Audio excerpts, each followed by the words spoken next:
il y a une différence radicale et fondamentale entre le je donne et le va chercher. Donc quand Dieu a dit je vous donne le territoire promis à vos ancêtres, je vous donne de le fouler et de le posséder, la pensée de Dieu dans cette écriture était celle-ci: parce que je vous l'ai promis, je vous l'ai donné, et parce que je vous l'ai donné, allez prendre ce que je vous ai donné. Celui qui ne comprend pas ce verset croise les bras et déclare: Dieu m'a donné, je suppose que je n'ai rien à faire, je croise les bras et je reçois. Jamais cela n'a été la pensée de Dieu. Il dit: parce que je t'ai donné, tu dois aller prendre, et en allant prendre, tu mets ta vie en jeu. Puisqu'à ceux que Canaan avait été donné, quand Josué est rentré avec eux à Canaan, plusieurs sont morts dans le combat avec la promesse que Dieu leur avait donné la terre. Je ne parle pas de la mort dans le désert, je parle de la mort sur la terre promise. Écoute-moi bien, Dieu t'a tout donné. Mais écoute, ce qu'il t'a donné là, si tu croises les pieds, tu croises les bras, tu n'auras rien.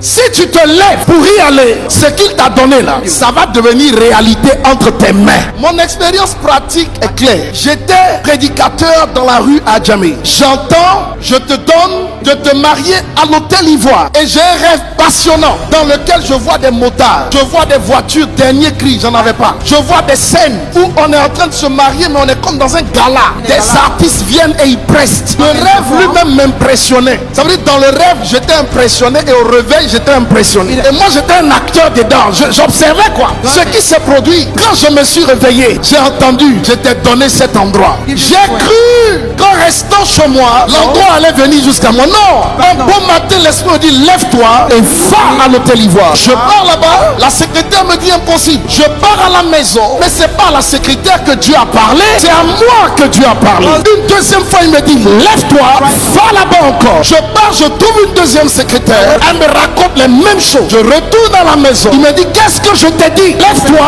et va encore. Je me lève comme un enfant et j'y vais. La troisième fois, une troisième secrétaire me dit: il peut avoir une possibilité. Quelqu'un a réservé pour le dimanche 21 décembre, mais l'emplacement c'est samedi 20. Vous sollicitez la salle pour le samedi 20. Donc je vais faire une chose qu'on n'a pas l'habitude de faire. Je vais vous mettre personnellement en contact avec celui qui a la salle le dimanche. S'il l'accepte, vous ferez votre mariage samedi et il fera son emplacement dans la nuit. S'il refuse, il n'y a pas d'autre alternative, monsieur. J'ai dit: appelez-le. Le monsieur apparaît. Je ne l'ai jamais vu, jamais entendu son nom, je ne le connais pas. Le monsieur apparaît, il me regarde: asseyez-vous monsieur. Je suis assis et il refuse de s'asseoir. Il va, il vient, il me regarde. Oui, qu'est-ce que vous voulez? Je lui dis: je veux me marier ici le 20. Le monsieur marche, il va, il vient, il s'arrête, il me regarde: vous avez votre gâteau de mariage? Je le regarde, je dis: non, je vous offre votre gâteau de mariage. Il va et il revient, il me regarde: vous avez